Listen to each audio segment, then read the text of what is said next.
Bom, então nós vamos entrar nas personalidades proféticas. O que é isso? Vocês que falam inglês podem buscar por essa autora. Inclusive ela tem um quiz, você pode fazer perguntas para saber qual que é a tua personalidade. É bem legal, tá? E ela dividiu em 4 maneiras que Deus fala conosco, em geral, tá? Então, existem os que sabem, os que sentem, os que ouvem e os que veem. E nós vamos ver em detalhe cada um deles, tá? Então, nós vamos ver os pontos fortes, pontos fracos, como desenvolver esse dom, como me relacionar com uma pessoa que tem esse dom e como colaborar com essa pessoa. Já falei isso, nós não somos limitados. E, na verdade, eu vou colocar aqui as personalidades. É aquilo que eu falei. Às vezes a gente vê a pessoa contando um testemunho, ou uma coisa assim, não, isso é para ela, porque ela é especial, porque ela é iluminada. Ou a gente olha o testemunho, a pessoa contando testemunho de cura e fala assim, tá se achando. Não é essa a ideia. A ideia do testemunho, ou todas as histórias que eu vou contar aqui, é para você olhar assim, bom, se é possível para ele, é possível para mim. Se Deus fala assim com ele, pode falar assim comigo, ok? Então, em nenhum momento, a ideia é te inspirar, a ampliar o teu espectro. Como alguém já foi fazer trilha com um biólogo? É um bem específico exemplo, né? Mas alguém já foi aqui, não? Bom, eu fui. E eu já tinha feito aquela trilha algumas vezes, uma trilha chamada Itupava. E aí, quando eu fui com o biólogo, foi uma nova experiência. Por quê? Nossa, você viu aquela bromélia? Essa bromélia é específica dessa região e não sei o quê, e se identifica por causa disso. Eu falei, pá, que legal, primeira vez meio que sem... O que eu passei a ver naquela trilha o dia inteiro? Bromélia. Por quê? É igual que você compra um carro verde, não tinha nenhum na cidade, até que você comprou o teu, né?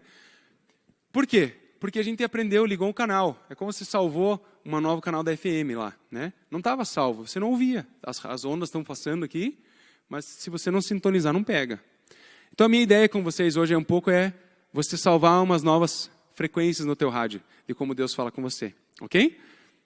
E você entender o teu marido, tua esposa, isso é muito importante. Pelo menos para mim foi. Vocês já vão saber por quê. Ela não está aqui ainda, daqui a pouco ela chega, eu acho.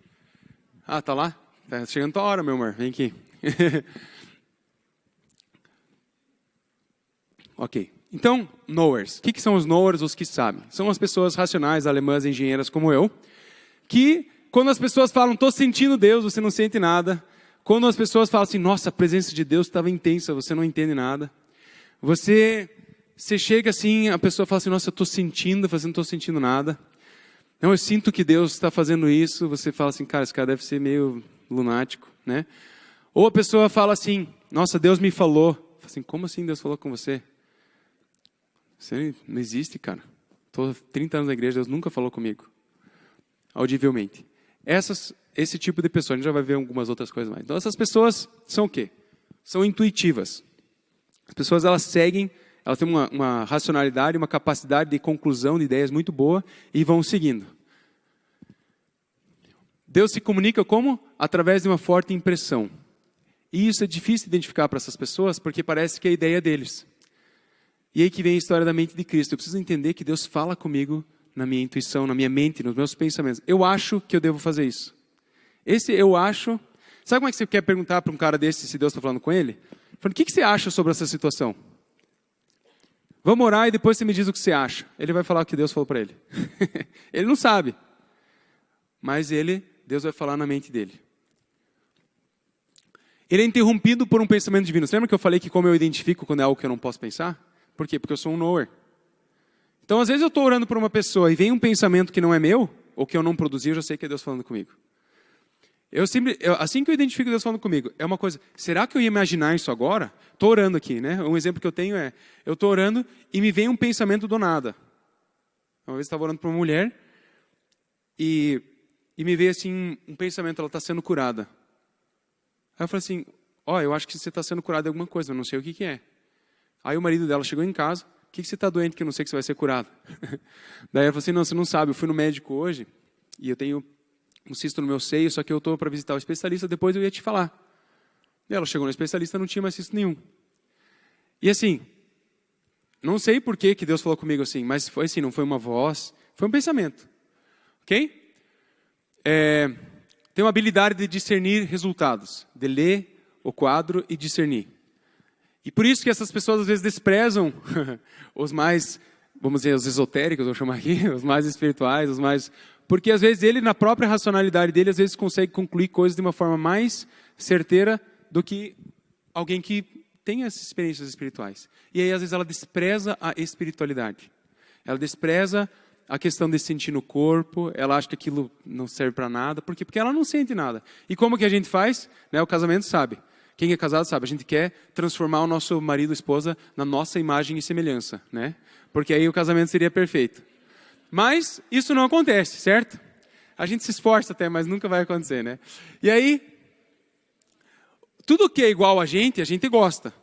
E tudo que não é igual a gente despreza ou desvaloriza. E por isso que esse ensino aqui é tão legal para o corpo de Cristo e para você também.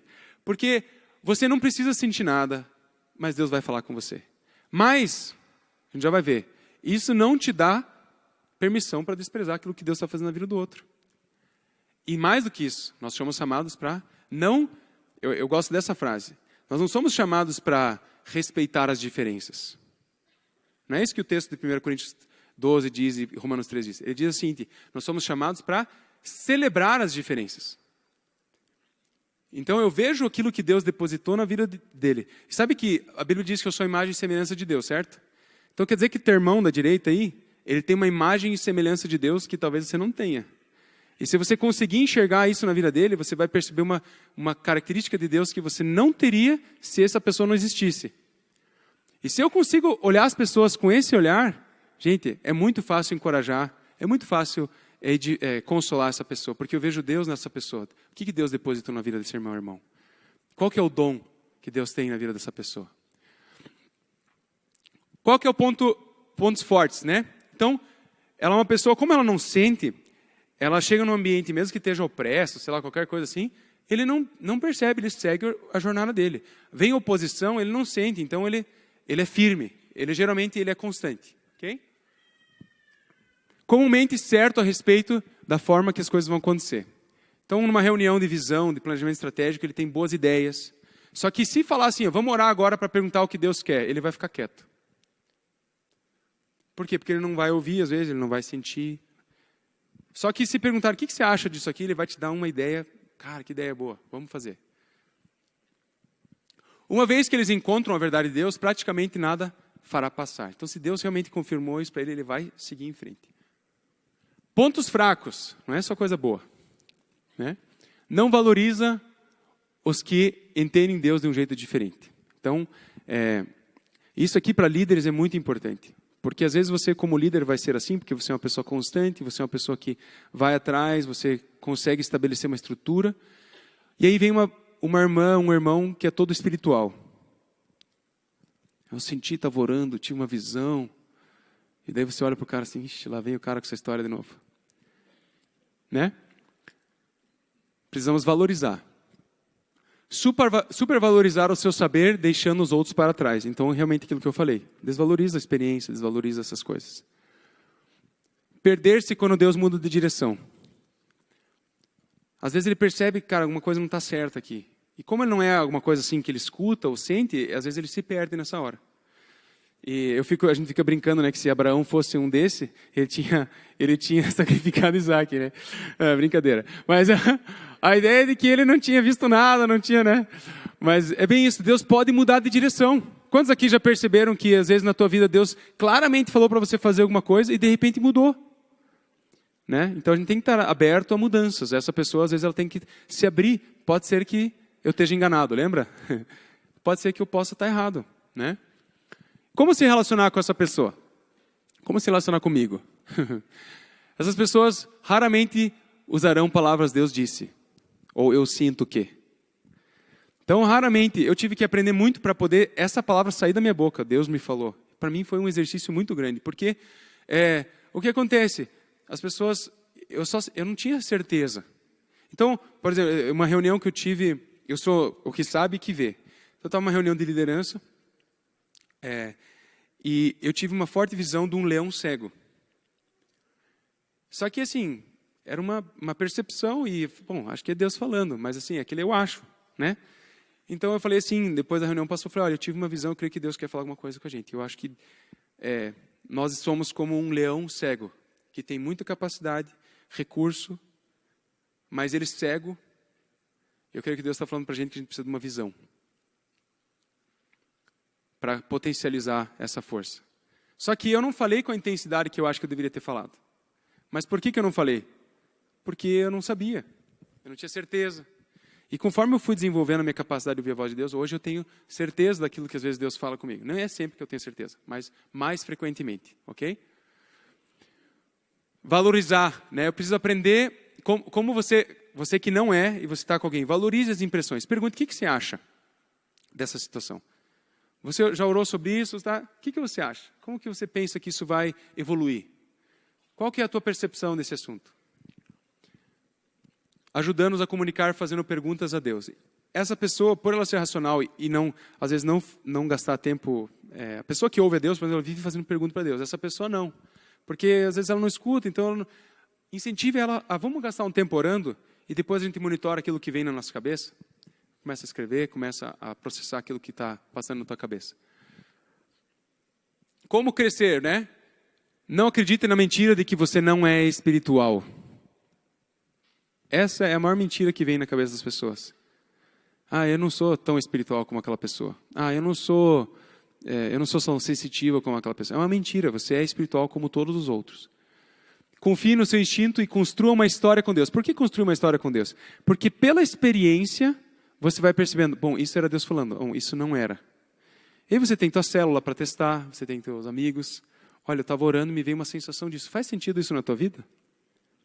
Não faz sentido nenhum. Bom, então dessa vez não era. Não, faz todo sentido, fale mais. Bom, então quando eu estava orando sobre isso, eu pensei isso. Puxa, acho que é isso que eu tenho que fazer mesmo. Né? E aí você vai construindo uma história com Deus que vai te ajudar a identificar quando Deus fala com você. Aprenda a articular. Se você tem uma impressão que é Deus falando com você, fale dessa maneira. Eu tenho uma forte impressão que Deus está fazendo isso. Por quê? Porque como você falou, você não teve às vezes uma visão, você às vezes não ouviu nada e nem sentiu nada. Você simplesmente sente que é aquilo. E você estava orando e você crê que Deus fala com você. Então você precisa aprender a articular. Se é uma pessoa que ouve, por exemplo, que está na tua frente, ela talvez não vai entender se você não falar dessa maneira. Eu acho que para ela vai ser só um achismo. Não vai ser algo que vem de Deus mesmo. E muito simples, gente. Isso é muito simples. Não precisa ser algo assim, né, que é um dos que eu acho que às vezes as pessoas exageraram, né? A pessoa muda de tom de voz, muda de sotaque, vai para o sotaque carioca, nada contra os cariocas, mas tem pastores que gostam de usar o sotaque carioca. Então a pessoa está falando com você o sotaque curitibano. Aí ela sobe para dar uma palavra profética e fala assim: eis que o Senhor te diz, né? Agora o Espírito Santo mudou de sotaque, ele entrou uma outra pessoa no assunto, né? Gente, Deus fala com a gente como a gente é. Então, às vezes, Deus vai falar assim, olha, eu tive uma impressão de que Deus estava falando isso. E é assim, porque eu respeito, porque às vezes, eu estou usando aqui como exemplo, tá, gente? Tem pastores que têm sotaque carioca que são bênção, ok? Mas às vezes a pessoa, ela acha que ela tem uma necessidade de mostrar que tem mais o Espírito Santo que a outra, nesse momento. E ela está dizendo com isso que você tem menos Espírito Santo que ela. Quando, na verdade, eu deveria falar de igual para igual. Olha, gente, você tem Espírito Santo e você discerne comigo as coisas. E eu sinto que Deus está falando isso para a tua vida. Isso faz sentido? Já ajudando a pessoa a julgar aquilo que está vindo. De igual para igual. Eu tenho Espírito Santo como você tem. E eu preciso aprender a valorizar, mas ao mesmo tempo não diminuir o outro. Não sei se eu deixei claro. Ok? Exemplos bíblicos disso. O centurião sabe e demonstra para Jesus, diga uma palavra e acontecerá. Ele sabia, ele era um cara que tinha certeza, e assim seu servo foi curado. Os discípulos sabiam que era o Senhor, por isso nem ousaram perguntar, eles sabiam, de repente eles tiveram um entendimento daquilo. Então, Deus fala com a gente na nossa mente. Você quer falar uma coisa mais sobre isso? Exemplos práticos? Algo que eu gosto de acrescentar no Knower o Knower, muitas vezes, ele acha que, como ele disse, né, talvez não é tão espiritual como os outros, talvez não vê, não escuta, não sente, né, mas ele é tão importante, e eu gosto da figura do minguinho. Você não contou isso, né? É como se fosse o minguinho do pé, por exemplo. Então, o Knower, às vezes, ele é uma pessoa organizada, ele é uma pessoa que consegue colocar em ordem as coisas, né? Um tem a visão, o outro, né, sente as coisas, e o Knower consegue canalizar isso.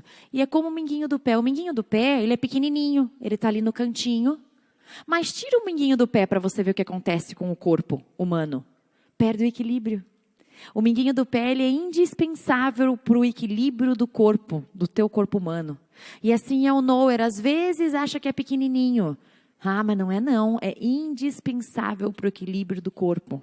Então, dar ouvidos aos knowers, perguntar o que eles acham, qual é o caminho que a gente deve tomar, faz muita diferença. Vocês lembram do testemunho que ele estava lá vendo a terceira criança e a necessidade de aumentar a nossa casa? Knower, ele sabia porque ele sabia. Não condizia com a situação, mas ele sabia porque ele sabia. E eu, o que eu fiz? Neguei. Não entendi que era Deus falando, porque ele dizia, eu acho que a gente deve construir. Né? Hoje ele já sabe comunicar comigo. E aí ele diz, Deus está dizendo isso. E eu aprendi a perguntar, amor, o que você acha? Porque eu ficava perguntando para ele, o que Deus te disse? O que Deus te disse? Não ouvi nada. Eu falei, nem crente você é, porque você não fala, você não escuta. E eu acusando, né? Olha a mulher, que bênção. Um monte de acusação. Só que ele é inabalável. O nome dele significa constante. E ele não se abalava com as minhas palavras. Ele continuava, não, eu sei quem eu sou. Eu continuo, né? Eu só não estou ouvindo como você. Né? E aí eu comecei a aprender que ele era diferente que eu. E que eu estava perdendo de não entender como Deus falava com ele. E comecei a perguntar, amor, o que você acha disso? Então o Conrad, ele achava que a gente tinha que ter ido para os Estados Unidos. Gente, mudou a nossa vida, transformou tudo. Deu potencial para o que a gente já carregava. Deu entendimento para as coisas que a gente já tinha vivido. Ele achava que a gente tinha que ir. Né? Então hoje eu pergunto, o que você acha que a gente deve fazer? E eu já sei que a resposta é Deus falando com ele. E é tão da cabeça dele, que às vezes até ele se confunde. Mas nós já fomos testando e aprendendo e provando como Deus fala com ele dessa forma única. E hoje eu posso aproveitar isso, né? Em vez de cancelar e anular, dizer você não ouve, não, você ouve, é diferente do que eu ouço. E hoje, por exemplo, a gente vai pregar num lugar. Ele pergunta para mim, diz, o que você está sentindo? E eu digo o que eu estou sentindo. E o que você está ouvindo? O que Deus vai fazer lá naquele lugar? E eu digo. E aí eu pergunto, o que você acha que vai acontecer? E aí ele diz, gente, é muito legal ver no final que foi realmente aquilo que aconteceu. Né? E como um encaixa no outro. Para a gente manter o tempo, eu vou continuar aqui e ela vai dando os complementos. Nós vamos passar para o próximo, que é o filler.